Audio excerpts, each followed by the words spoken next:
Okay, welcome back. Time for another video from Felix5Forge, and if you've looked at the title of this, you know this is going to be slightly controversial. And that's alright, because I'm happy about that. I'm maintaining that this, the X-Shot Reflex 6, is in actual fact the best revolver Hasbro never made. Now that's going to annoy quite a few people because other people have favourites. In fact, the first revolver I bought was a Disruptor. I liked that. I like that a lot. But try as I might, getting it over about 95 FPS is almost impossible. The catch mechanism is just too weak. Okay, for a sidearm that's not bad, but could be better. The hammer shot. I don't own a hammer shot, though I have modded a couple for people. I don't like it. I don't like the hammer shot, the supposed one-hand prime. You try putting a strong spring in that. Yeah, you try putting a strong spring in that and seeing exactly how easy that is. Put a weak spring in, you might get up to 70. Because it's weak out of the box, it does mid-50s, low 60s as far as I remember.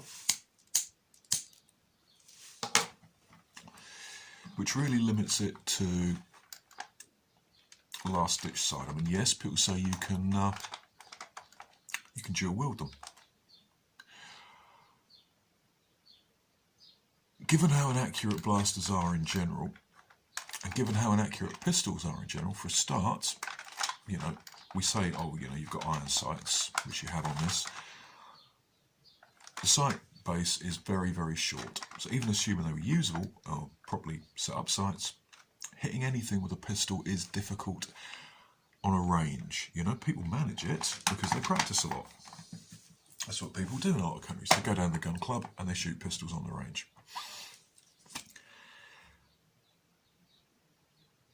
It's not so easy when zombies are running towards you or people are shooting back. And it's even harder. The reason for that isn't just the short sight base, it's the fact you haven't got a second or third point of contact. You can hold a pistol like this. This hand here steadies, more accurate. Hold it like this. Watch what happens when I'm pulling the trigger. The blaster's moving, you to the end. If you're target shooting and you get your grip right, you get hardly any movement at all. You shoot fast, you're going all over the place. A part of the reason is there's no stock. You can put a stock in it, then it stops being a pistol and becomes a carbine. Anyway, and you're also, if you're dual wielding a hammer shot, you're shooting with your wrong hand. I don't like the hammer shot because it's underpowered. It's actually difficult to prime one-handed if you've upgraded the spring quite a lot. And dual wielding is, if you want to dual wield something, get 2 full auto strifes or something, you know, or a couple of rapid pistols. This, to my money, is the best revolver you can buy that's actually a toy quality blaster. There are better ones, they're third party, or they're flywheelers, you know. The new Ultra 2 seems quite promising in that respect. Anyway, why is this so good? I shall tell you. The first reason is the ergonomics. It is small. Because of the lockdown, I haven't got access to my stock of blasters at the moment, so I can't pull out my Disruptor to show you, but the Disruptor is about this much longer. Hammer shot's pretty much the same, but you've got the... And that isn't actually any faster than just yanking this back. You can fan it, yeah, not on a strong spring. So there we go. Ergonomically, this is small, it's compact. It does actually have iron sights, I don't know if you can see those. It does actually have iron sights, which at least you can use to make sure it's level, so you're not shooting up or under. It's got a nice, some people don't like this, it's got a nice priming ring there. Your finger fits in it easily.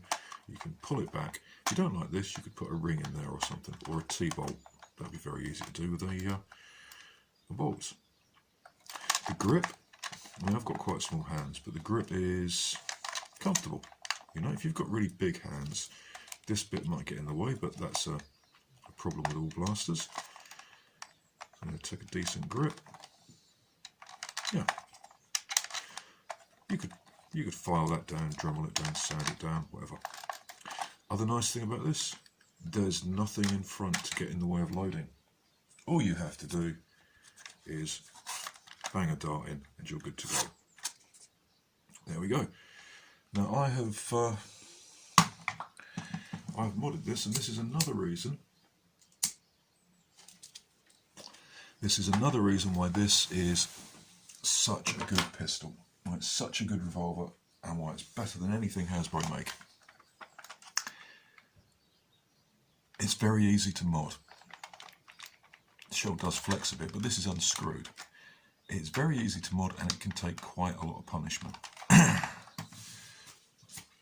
For a start, this is the stock spring, and if we compress that all the way down like that, and then we compare that to something like the spring out of a Retaliator,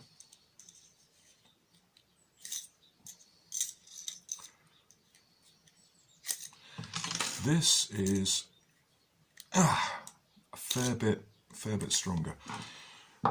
We say this is a 2.5 kilogram spring. This is about 3.5.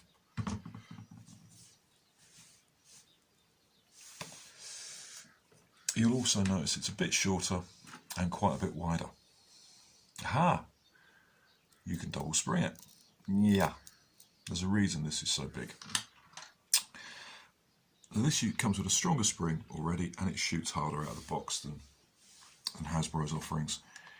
So let's have a look at what's inside, which is a good part of the reason why this is such a nice blaster. First thing is, look at the simplicity. This is your catch. Yep. Alright, it doesn't have slam fire. Yeah. Slam fire is just a way of running out of bullets, darts quicker, if you ask me. I mean, you can empty a disruptor in about 1 point something seconds, but then you've got to reload it. So, point defense, yep. Anything other than that, no. Okay, plunger rod. This is flexible, which is good. Flexible plunger rods are unlikely to crack. Plunger head screws off, and there's your catch. Yep, that will engage in the sear down here. And this little bit here, this projection here, is what rotates the cylinders, which is another part of the really simple mechanism. We'll get to that in a minute. Your catch, you compare this to the catch mechanism on a disruptor or a strong arm or a Maverick. This is so much stronger. This is the stock catch spring, and that's actually one of the strongest stock catch springs I've seen. It just sits in there. This goes in here.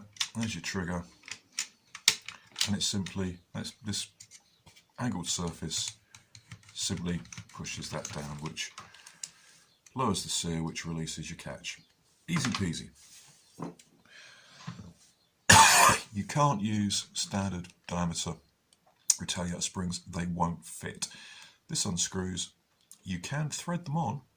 It is quite difficult, but you can do it. The problem is this part here has to clear this little gate here, this little gap here rather. Where are we? Yep, this little gap. If you can't do that, you can't, it won't catch. So the spring basically has to be right up here. That puts it under an enormous amount of pre-compression. And I have tried this, it just will not catch whatever. It will not actually fit properly because it's under so much pre-compression that it just pops everything out. So that's no good. There's our stock spring. I'll get back to what this is in a minute. Night Finder spring, upgrade Night Finder spring, 6 kilos. These nest together beautifully and they work and they're great, and that gives you about 9, it'll say 9 kilograms of spring. I used this for a while like this, and I was very happy with the performance. And I thought, well, it's time for a bit of an upgrade. Because quite often you can always make things better. So what have I done so far? Well, first off, I've replaced the rather janky dual spring with a single one, and this is a stock Kronos spring. I had to cut about 2 coils off. It does catch, so you have to fiddle about with the alignment of it back here. 7K stock Kronos spring, if not a little bit more. That's actually a really easy prime.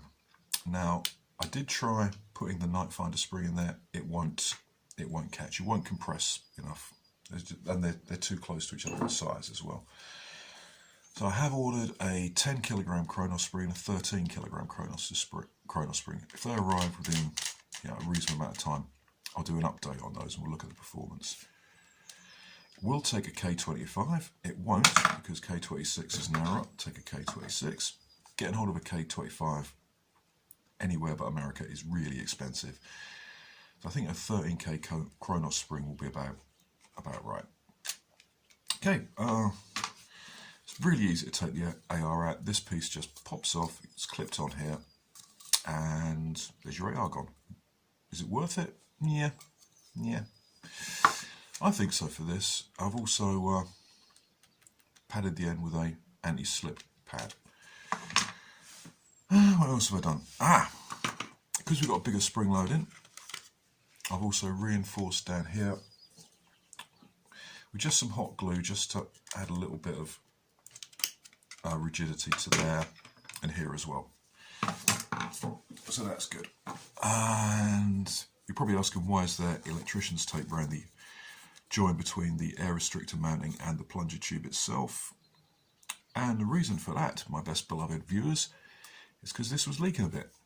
It's not a brilliant air seal. There was not a huge amount of seal generated when I did this. Put a thumb on it, and it was just doing that. Not really brilliant. There's a lot of air escaping. I put my thumb on it properly. That's actually quite a lot harder.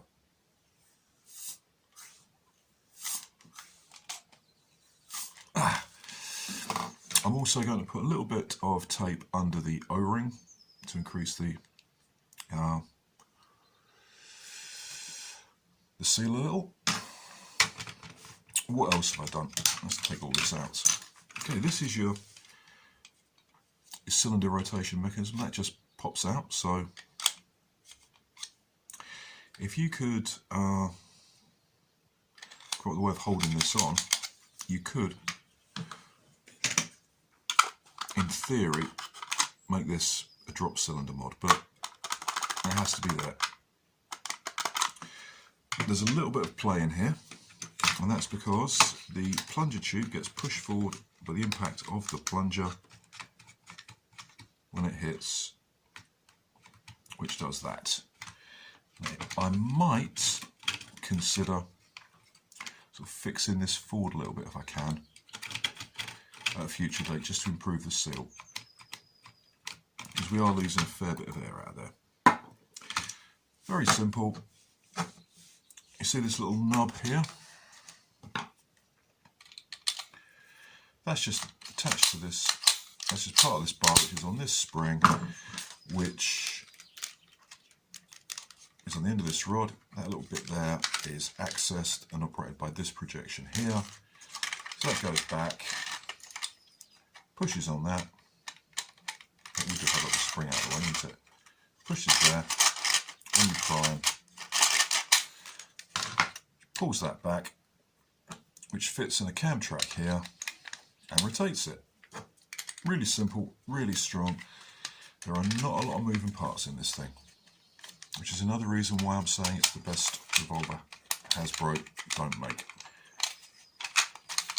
There you go. how many moving parts apart from the plunger tube we got?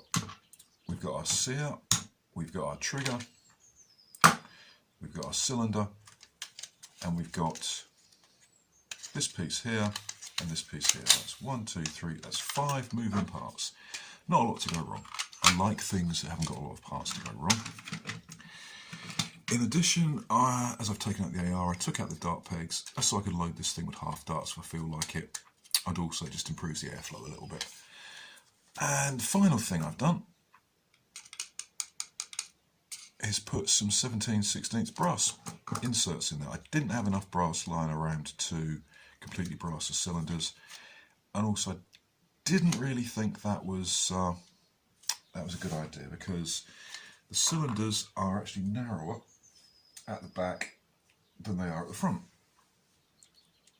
Yep, like a lot of cylinders and bolts and barrels, they're actually a bit narrower down towards the end, and that's to grip the dart. If I put a 17/16 brass insert in there, that grips the dart all the way out, and it means there's less air escaping past the dart as it moves up to the wider part of the cylinder.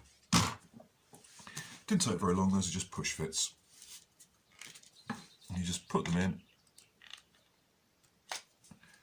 and press them down.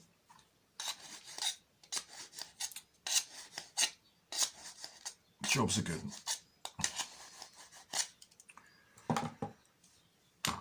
Make it a little slower to load, especially with darts with wide foam, but you sort of get used to that, and you do have to sort of wedge the darts in at an angle, and then there you go. Okay, so what I'm going to do now is reassemble everything, and we'll see what we were getting. For the test, because this was designed to use Busby darts, sorry, not Busby darts, X-Shot darts, those are the ones I'm going to be using first off. So I'm going to test it first with the 7K Kronos spring.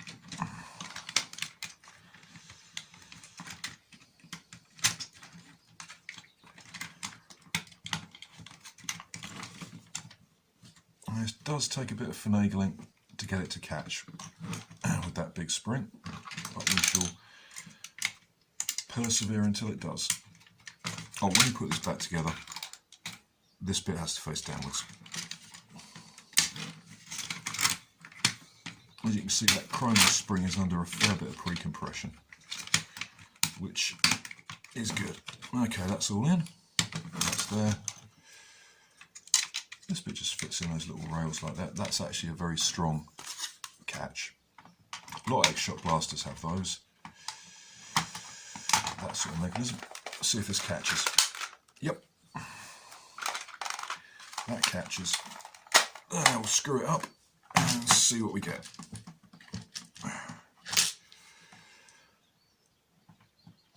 Until I can get some video editing software with a fast forward, you're kind of stuck with me doing this the slow way. And while I'm doing this, if anyone disagrees, and I'm sure plenty of you do, with my judgment on the best foam revolver you can get, please say so in the comments section. That's what it's there for. I mean, a lot of what makes a good blaster is what do you use it for. I mean, I accept that a hammer shot or a pair of hammer shots make a couple of decent emergency blasters for HVZ. And given what I said about accuracy, you know, is there a point having a blaster that performs well and has a good range? A pistol, rather. Well, high FPS isn't just about range, it's about the other guy dodging, you know? If you've ever, and I'm sure many of you are during this lockdown period, having games in your houses, I'm sure a lot of you are firing at short range. And even at something like 15 feet, it is very easy to actually duck a 50, 60, 70 FPS dart. You try doing that with something doing 120, not so easy. So this is, the reason I like this, the reason I like the performance I've been getting out of it, is because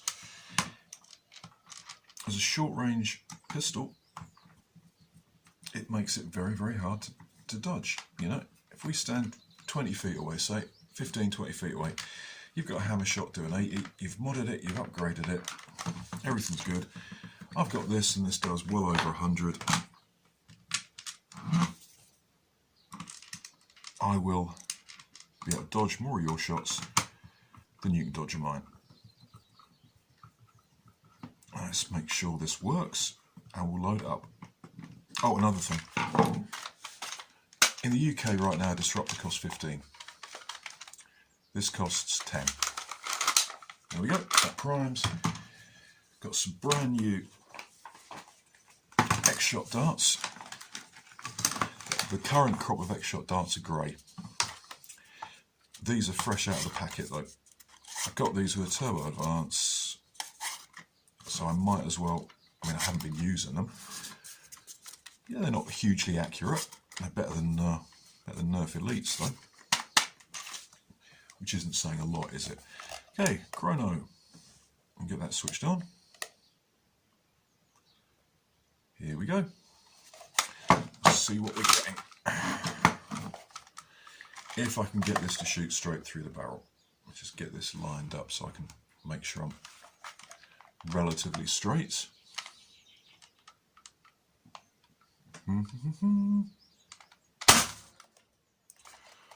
104, not brilliant, hit the side. And it dawned on me when I was doing this the other day that quite possibly the darts haven't finished accelerating by the time they've left the barrel. So I'm going to hold this a little bit further away, like this. Let's see what we're getting now.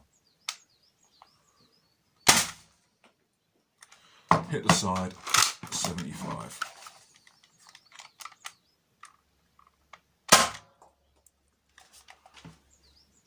You see that?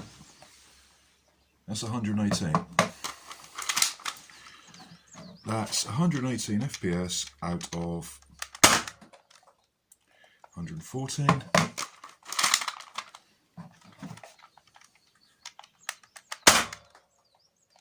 117.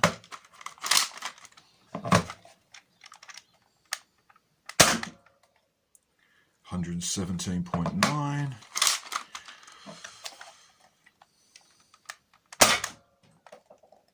116.7. That is pretty impressive. I'm happy with that. Now let's see what we get with Elites. I'll fire some Elites through this. These are old, by the way. I haven't bought any Elites since the cows came home, so we are really not expecting great things from these.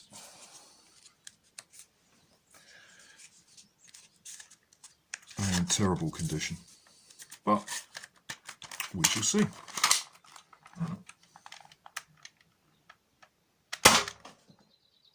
Haha, 38. That hit the side.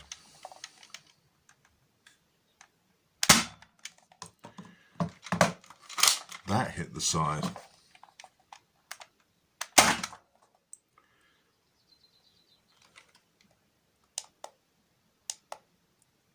Oh no, look, that was 91. Put it on the wrong setting. Whoops. Let's try again.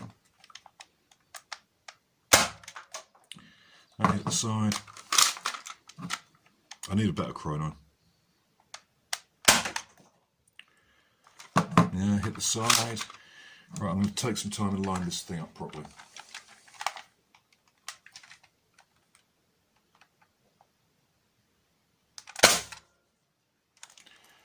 There you go. 107. That's better.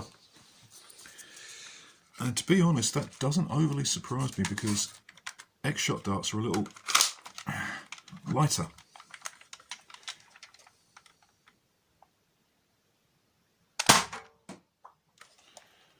$102. Not bad. Final test, I'm going to try it with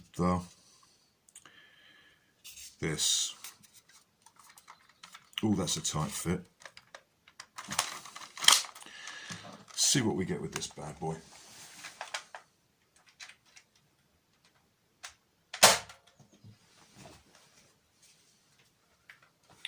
That hit the side. That is a tight fit. I wouldn't want to be reloading that. 98 from a heavier dart. There you go. You can't get those sort of figures out of a hammer shop. So what I'm going to do now, that was on a 7K spring, don't forget. There is a diminishing return with stronger springs because there's not a great air seal. I'm going to try it with this next. Rather than make you sit through me unscrew it, I'll do that off camera and get back to you.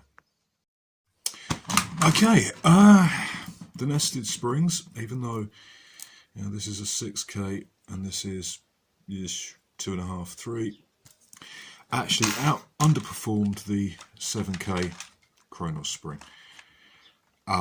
These were coming in at an average of about 110.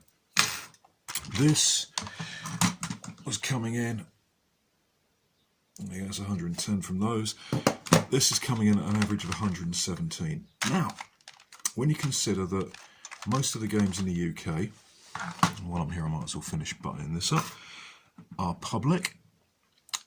They take place in church halls, playing fields, things like that.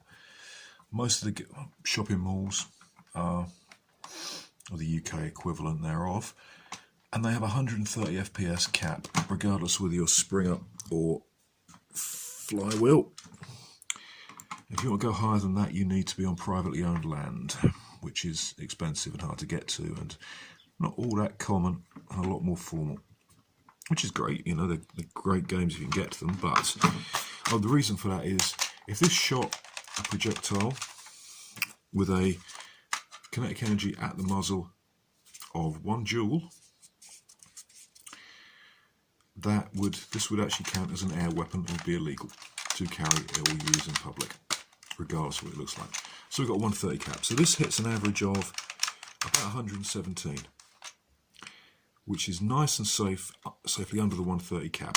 If you want something that's small, pistol sized, cheap, reliable, nothing to go wrong, easy to get up to damn near 120 with X-shot darts,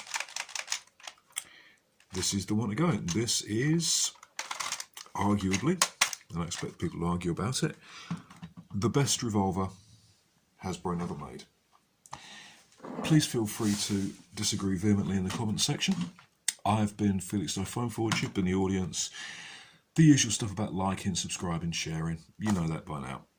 Okay, I'm going to go and I've actually got a chocolate Easter bunny left over. I'm going to go and shoot that with this now. Talk to you later and stay safe.